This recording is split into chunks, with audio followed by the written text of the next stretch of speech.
Partisan movement operatives carried out a sabotage operation against a defense enterprise in Russia's Tula region, disabling communications near a facility tied to the country's weapons industry, Atesh reported on September 11. The group reported that its agents successfully disabled communications at a defense plant in Tula, adding that the operation destroyed a communications tower located near the AO Shcheglovsky Val plant.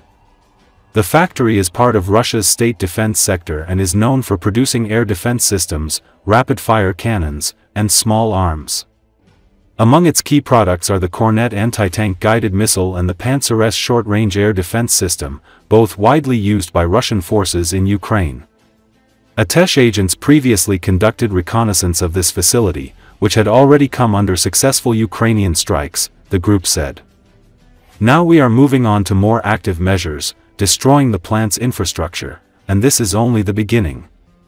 Earlier, partisans deep inside Russia have paralyzed a railway line used to deliver fuel and equipment to military factories, proving once again that there are no safe havens left for the occupiers. According to Atesh, its agents conducted a sabotage mission on a railway branch in Kostroma, where they destroyed a relay cabinet. The railway network in Kostroma plays a key role in transporting fuel, military hardware, and components to defense plants located in central Russia. The destruction of the traffic control system has led to disruptions in train schedules and delays in supplies, undermining the stability of the Russian army's entire logistics network. Kostroma is not a border region, but the depths of Russia. That makes the strike even more significant. The enemy had convinced itself that nothing could threaten it here. But now the ground is burning beneath the occupiers' feet even in places where they once believed they were safe, Atesh stated.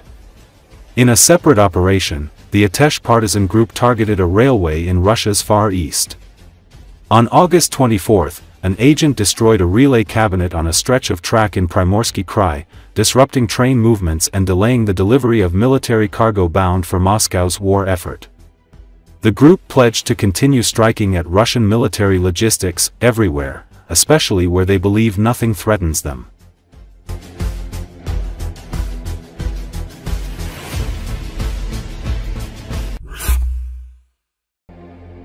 The head of Russia's state-owned gas company Gazprom says it has a deal to build a pipeline to China, but there are many unanswered questions about the details of the agreement.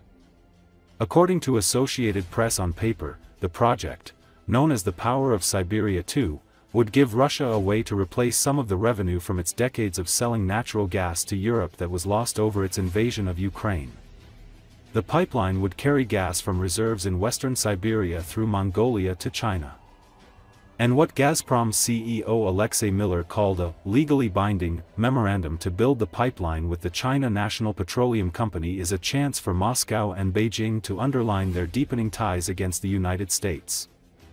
Here are key issues surrounding the Power of Siberia 2 and why it can't completely replace Russia's lost revenue from Europe. The pipeline would run 6,700 kilometers from gas fields in the Yamal Peninsula in western Siberia, past Lake Baikal in eastern Siberia, and then across Mongolia into China. For more than 50 years, Russia earned fat profits sending Yamal gas to Europe through pipelines leading west. But Russia cut off most pipeline gas to Europe over the war in Ukraine, and the European Union wants to end the remaining trickle of supplies by 2027. So the new pipeline would be a way to shift those lost gas sales to a big new customer. Power of Siberia 2 would carry 50 billion cubic meters a year to China, compared with the up to 180 billion cubic meters a year that went to Europe, meaning the new pipeline could only make up part of the lost business.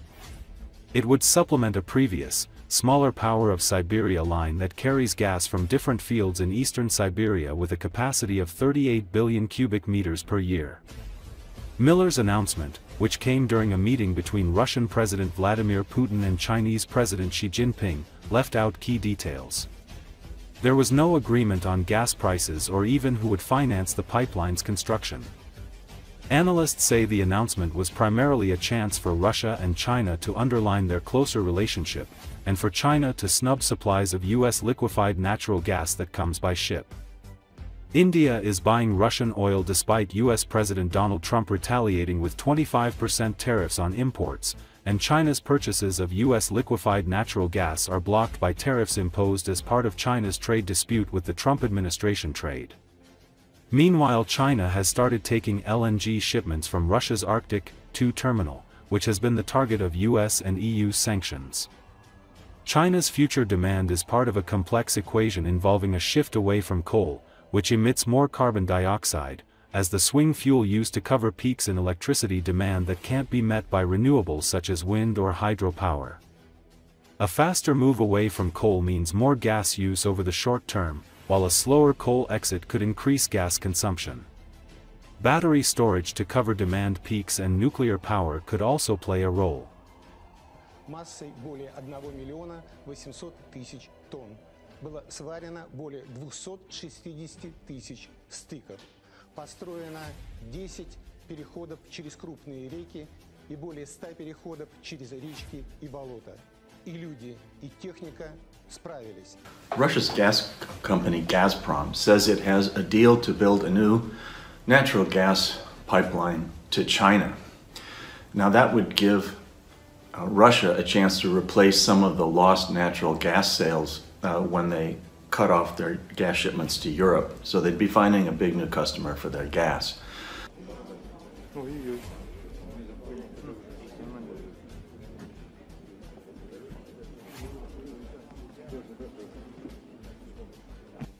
Уважаемый господин председатель, дорогой друг, и я, и вся российская делегация, наше тесное общение отражает стратегические. One issue, however, is that it's not entirely clear China really needs the gas, so that the takeaway from this announcement may be mostly geopolitical theater, and that would be China and Russia demonstrating their new closer relationship amid tensions with the United States, and China letting the US know that it doesn't necessarily need US shipments of liquefied natural gas from US producers.